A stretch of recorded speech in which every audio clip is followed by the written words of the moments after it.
Bueno, pues continuaremos con las sesiones de la mañana y tal y como les he comentado anteriormente, la ponencia de ahora la va a explicar el señor Veli-Pekka, que es director de Global Strategic Resourcing de Nokia, y nos va a explicar, bueno, en ese momento pusimos la experiencia de un Living Lab europeo.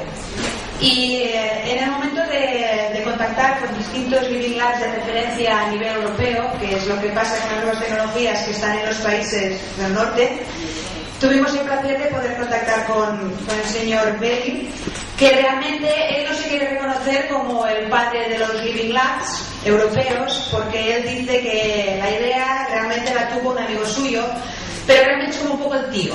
Si no es el padre, realmente es el tío, porque ha sido el que realmente, con la idea de su compañero, la que la ha transmitido a los distintos países de Europa y hasta llegar a los conceptos de Living Labs que conocemos nosotros ahora, ¿no? Tal y como veremos, también le explicará el ejemplo de un Living Lab de Finlandia, de uno de los de referencia, que en particular es el Living Lab rural, que es lo que a nosotros también nos interesa. Pero luego cada uno tendrá que conceptualizar este concepto como tal y dirigirlo a su propio territorio o a su propia realidad. Ya iremos viendo distintos ejemplos del concepto Living Lab, pero en zonas más urbanas, en zonas más rurales, e intentando sacar el mejor jugo en base a la filosofía en función de las necesidades de cada uno de los territorios. Pues nada, si tenéis todos los que necesitéis el sistema de traducción, es el número 7 para el catalán, y bueno, dejamos la palabra al señor Veli. No sé,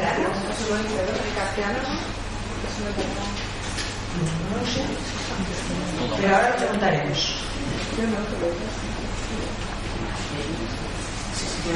¿Sí? Bueno, ahora hay un problema si lo hacen en castellano. Vale. ¿Puede ser en inglés y en castellano, en español? Sí, ningún problema. Es el número 7 igual. Número 7. Venga, muy bien. Muchas gracias. Okay, thank you. First of all, of course, I'd like to thank the organizers, Rosa and others. I mean, it was great to get here. Especially, it turned out to be interesting for me because first, my professional 10 years, I was working for forestry and forest industry, mainly in the Nordic region, but also in the tropics. So many of these issues of these institutes are very interesting to me, so it's great to be here. Secondly, some just words about myself. Yes, I'm a research director at Nokia, but maybe more important is that how I work with the research and academia. I have a professorship in Ireland, and then I'm a research director at Aalto University in Helsinki, where we concentrate on this user-driven open innovation, where we see the Living Labs as an instrument, where we create this type of user-centered research. So I'll be shortly going through some of the basic principles, and then we'll go into some national practices, and then we'll see some of the rural living labs. I know there are excellent rural living labs in Spain, but I will be concentrating on one in Hungary and one in Finland. A few background slides that I want to say why kind of rural environments are so important in the kind of globalization, and why they should be very much strongly connected into the kind of innovation, global innovation ecosystems. Because again, of course, through the internet, which enables greater distance and of course mobility wireless applications even more so, we clearly see that many great innovations are taking place in regions. So big global problems, what I claim, are many times solved in the localities with local people. And I can later bring a lot of examples what I mean. So distance is not anymore a problem.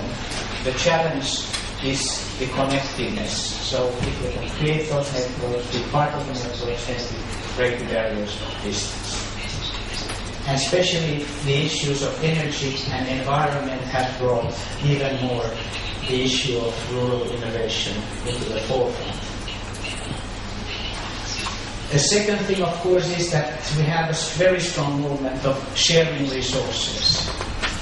You must know the kind of strong movement of the open source communities. My countryman Torvalds, who has created this Linux global collaborative networks, then provide very, let's say, low-cost software platforms, again helping the regions to be part of the innovation ecosystems. And then sharing through Creative Commons then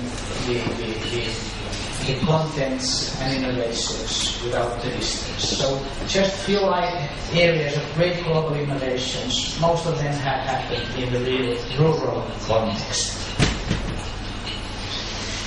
Few issues of technology, yes, core is internet, open connectivity, open platforms. We still have to work in many areas of open platforms, the deregulation, the freeing up the last mile of operations. Now we see energy becoming an area where we have to open the last mile of energy saving. So bringing again the small local regional innovations linked to the value-based creative networks, which definitely will be difficult for big utility energy companies. But again, big solutions will happen in locality, in houses, among the communities. We see great new service enablements. The social mobile networking is clearly, and we see the very much enlarging living lab community, which now start connecting to each other. So it's a very strong bottom-up movement. Just a few words about the living labs. I know most of you know about it. It's a kind of where industry people, academic research, the government supports, so that we take the research, development and innovation to real context. So open communities where we can speed up the innovation to be kind of embedded in real life. The challenge, of course, is that how do we then scale them European-wide, or national-wide, or regional-wide. Those are the challenges for the networks.